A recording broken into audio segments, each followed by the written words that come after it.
What did you do? I didn't do anything. Okay, so, yeah, what did I do? Blame it on me, you little prick. What did I do that for, huh? Huh? No. Oh, yeah, as soon as I shut that camera off, your ass is grass. No. And I'm the lawnmower, pal. So anyway, we're just joking around.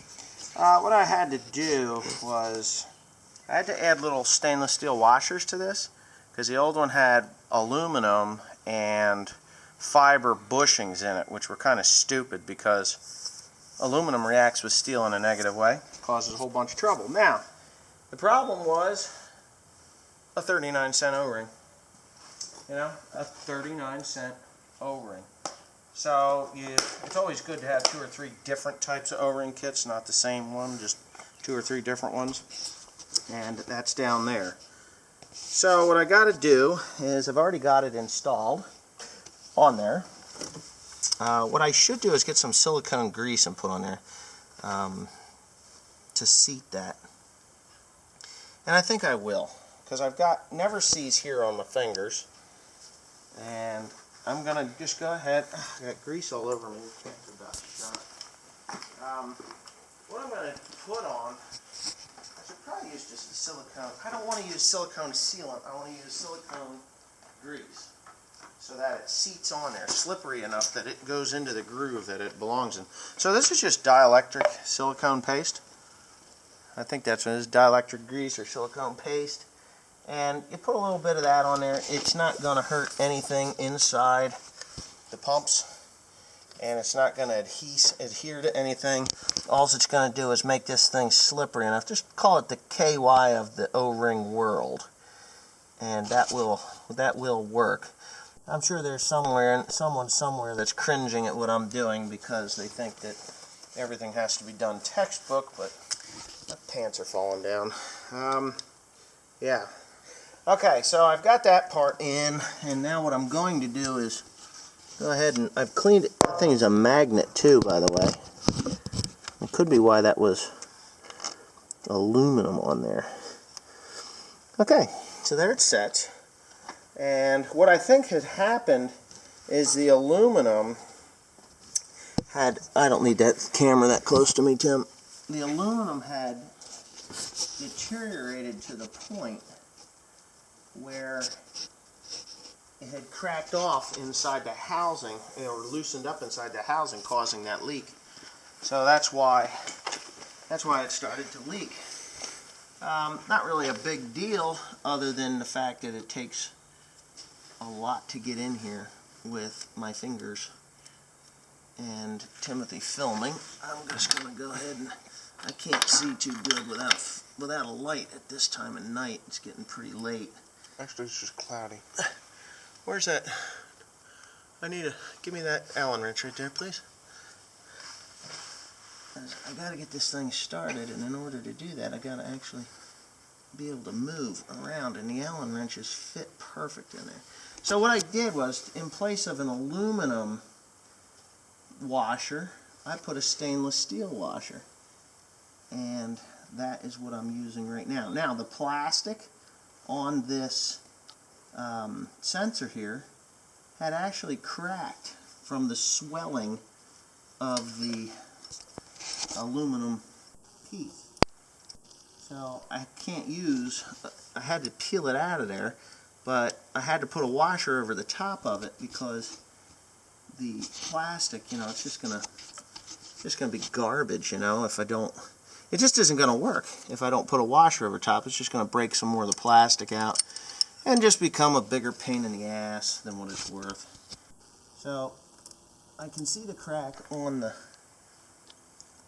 unit here, and I'm just going to watch it as I crimp this thing down on there, because I want that O-ring to seat real nice. It's not on the high pressure side. It's on the low pressure side of the pump, on the return side of it, so, or a motor. I get my terms screwed up. This is not a pump, it's actually a motor. And I don't know what the inch pounds are for this thing, so I'm just going to kind of, you know, stop when I feel like it wants to blow up. Right, Tim? Yes. Yeah, that's what I was thinking. But with those stainless steel flat washers on there, yeah, that's feeling pretty good. You scratching your balls? No. What? No. Looks like you were scratching your balls. Who's not? Out of the corner of my eye. Here, knock, knock, knock. Scratch, scratch, scratch. Okay, Sasquatch balls. No, we won't do. Don't you spray me with starting fluid, you little shit. If you do, make sure you light it so that I feel the pain. Okay, so that's it. We're back to normal. Now, what I'm going to have Timothy do, is climb in this skid steer, and I'm going to show you. He's going to turn it. Now, what you have to do is on an angle with the joystick, you're going to push it so that it doesn't move forward or back. Yeah, I know. Okay, so just as long as you can get this thing to turn. That's all I did was made it turn, and it started to leak right away because obviously it built up some pressure, and that was that. So here we go. Mr. Tim's going to start this thing up. He's a bit more throaty now without a muffler.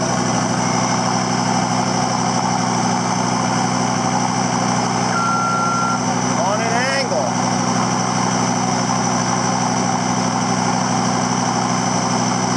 Keep going.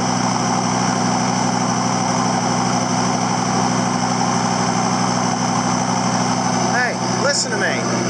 Instead of pushing it forward or back, you got to go on an angle.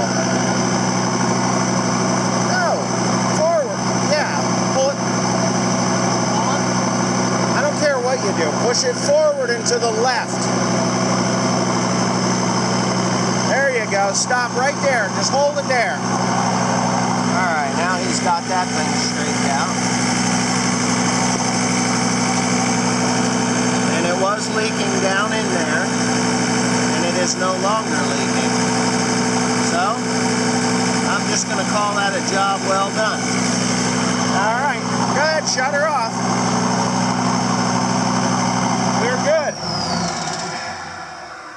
Now you can really hear that turbo with that muffler being removed. Well, I've turned it out of the, we cut the top of the, I'll show you. We cut the pipe out. Shut my window, please. I don't leave the windows open in this thing. Some slob that doesn't know how to shut stuff does. Some slob. I don't think his name is Timoteo? Maximeo? Well, yeah. Next time you'll learn to listen. Anyway, I'm just going to put all this crap back together again, retension the track, and we're good to go. Okay, so that's the end of it. It's sealed. Everything seems to be working. No dripping, because it was squirting pretty bad before. So, anyways, Tim's going to help me do this. And Tim's going to strap the load down. You go strap the load down, then you can finish helping me with this. Okay, so I've got the shielding all pretty well back in place. I see in my future a new set of sprockets for this drive system. Probably, the drive sprocket for this thing. Probably when I replace the belt here, or the track, I will do that. So right now, what I'm going to do is I've been putting stuff away as I go, but I'm just going to, I just changed the settings on the camera. Here we go. I'm just going to set you all up there, and I'm going to go ahead and manhandle this thing back up into place. It is heavy, by the way. Okay, I'll have to put a little more grease into that thing, but for the most part, the modification that I did to the muffler, by removing it and adding a straight piece of pipe right out of the turbo and up the exhaust, that has gained me a shit ton of power. I mean, I just did something that normally would bog the machine down, and it didn't. So I'm going to go ahead and pop that off there and put a little more grease in there and get that thing done. But as far as I'm concerned, this is another job well done. So thanks for watching. Please comment, rate, and subscribe. Don't forget to check out OneLonelyFarmer.com. Link is not in the description below.